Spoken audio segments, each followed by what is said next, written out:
3 сообраќајни незгоди во периодот околу 2 часа денес утринава го блокираа сообраќајот кон и до источниот регион.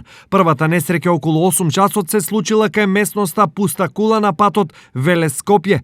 Со најтешки последици е жена која имала неколку скршеници и итно е префрлена на лекување во Скопје, каде лекарите констатирале животно неизвестна состојба. Поради сообраќајната незгода, сообраќајот беше во прекин, а учесниците беа пренасочени на алтернативни патни правци. Се огласија од МВР предпладнево.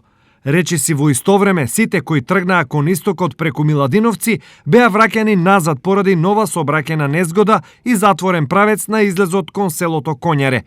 Третиот сообраќајен застој се случил во близина на селото Сарамзалино, па во пократок период возилата немале патен приод ниту кон Велес, ниту кон Свети Николе. Сум информиран уште рано утринава за сообраќајката на Велес Скопје. Таму нема никакви дупки, јас лично го возам тој пат, нит па има такви работи на делот од Миладиновци до Штип.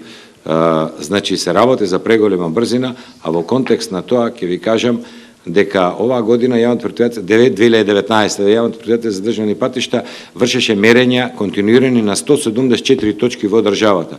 И имаме поразителни факти, ќе ви дадам еден податок, само во септември месец на обиколница Скопје 13.000 возила, внимавајте, возеле над 150. Според информации на нашите соработници и гледачи на ТВ Стар, сообраќајот во сите правци кон и од истокот е нормализиран во период помеѓу 10 и 11 часот. Освен во првата, во останатите 2 сообраќајни незгоди сериозно повредени нема. Има само материјална штета.